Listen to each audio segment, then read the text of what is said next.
بسم اللہ الرحمن الرحیم۔ تمام دیکھنے اور سننے والوں کو میری طرف سے السلام علیکم۔ ویئرز جو لوگ حج اور عمرے کی تیاری کر رہے ہیں، اللہ کریم آپ سب کو اپنے اور اپنے حبیب کے در پر لے جائے اور آپ کی حاضری کو قبول فرمائے، اور ہمارے لیے بھی دعا کیجیے گا، شاید آپ کی ہوئی دعا ہمارے حق میں قبول ہو جائے۔ تمام ویئر جو ویڈیو دیکھ رہے ہیں، کمنٹ سیکشن میں آمین لکھ دیجیے، شاید کسی کی لکھی آمین انشاءاللہ یہ سب کے لیے ذریعہ بن جائے۔ ویئرز غار سور جو ہے وہ بہت ہی ایک مقدس جگہ ہے۔ میں نے عازمین حج اور عمرہ اس لیے کہا ہے کہ حج والے جو ہوتے ہیں ان کے پاس دن زیادہ ہوتے ہیں، ان کے پاس زیادہ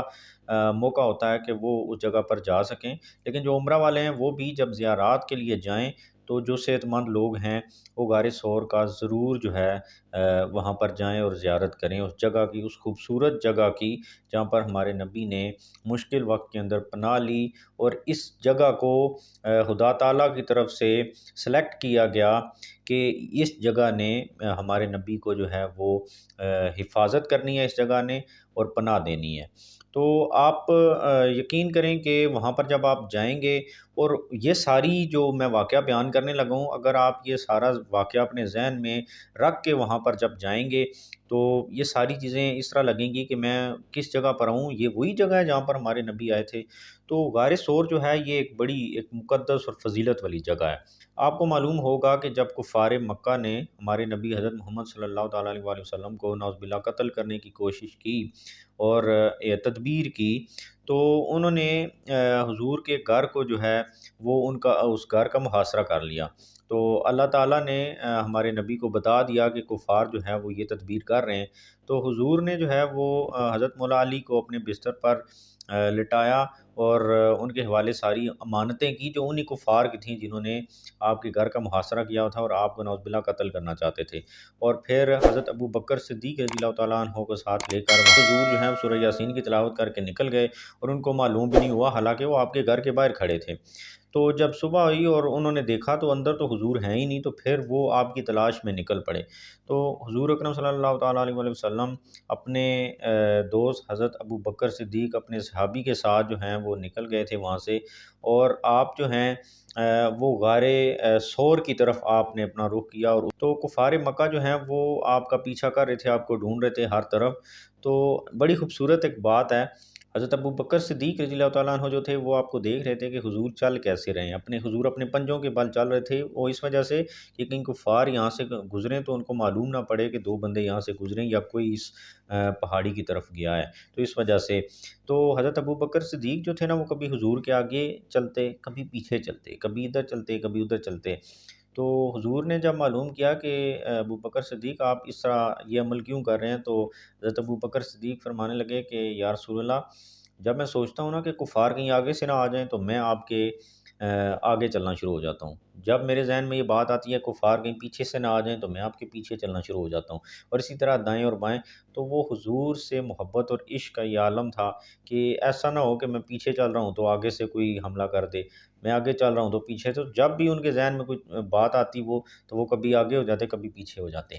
تو اس طریقے سے پھر حضرت ابو بکر صدیق رضی اللہ تعالیٰ عنہ انہوں نے حضور کو اپنے کندھوں پر سوار کیا اور غار ثور کی طرف چڑھے، اس پہاڑی کے اوپر چڑھے جہاں پر غار تھی۔ تو غار کے اندر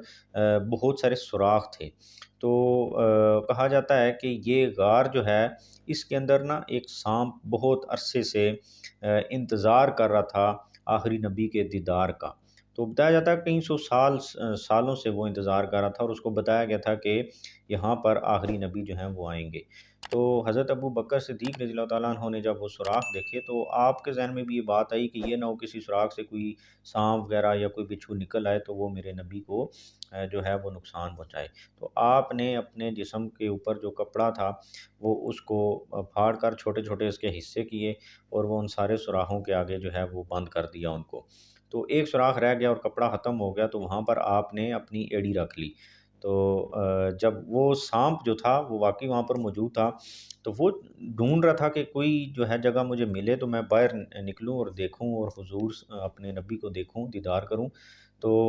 وہاں پر جب آپ نے ایڑی رکھ لی تو اس نے باہر نکلنے کے لیے حضرت ابو بکر صدیق رضی اللہ تعالیٰ عنہ جو ان کو وہاں پر ڈس دیا۔ تو حضور جو حضرت ابو بکر صدیق کے جو ہے وہ جولی میں سر رکھ کے سوئے ہوئے تھے یا لیٹے ہوئے تھے، تو اس درد کے عالم کی وجہ سے نا حضرت ابوبکر صدیق کے آنکھوں سے آنسو نکلے اور حضور کے چہرے پر گرا۔ تو حضور نے جو ہے وہ معلوم کیا کہ ابوبکر یہ کیا ہوا ہے؟ تو آپ نے فرمایا کہ مجھے کسی چیز نے ڈس لیا۔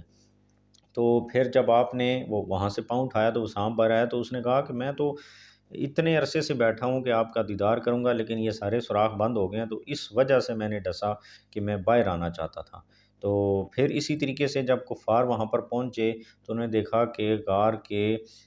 دروازے پر کہہ لیں یا جہاں سے اس کے اندر جانا تھا، تو وہاں پر کبوتر نے انڈے دیے ہوئے ہیں اور مکڑی نے جالا بنایا ہوا ہے۔ تو وہ اس اندازے سے وہاں اندر نہیں گئے کہ اگر یہاں پر کوئی گیا ہوتا تو ضرور یہ کبوتر اڑ جاتا، یا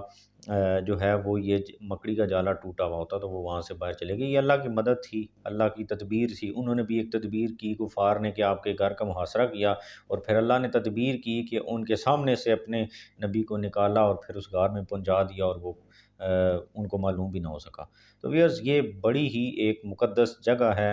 اور آپ وہاں پر ضرور جائیے اگر آپ کو اللہ تعالیٰ نے ہمت دی ہے، آپ کو صحت عطا فرمائی ہے تو وہاں پر جائیں، ان مقدس جگہوں کا ضرور جو ہے وہ دیدار کریں اور وہاں پر دعائیں کریں کہ اللہ کریم شاید ان مقدس جگہوں کی وجہ سے ہی آپ کی دعائیں قبول کر لے اور بخشش کا ذریعہ بن جائے۔ چینل پر نئے تو سبسکرائب کر دیجیے گا، کمنٹ سیکشن میں اپنا فیڈ بیک ضرور دیجیے گا۔ ابھی تک اتنا ہی، تھینک یو ویری مچ، اللہ حافظ۔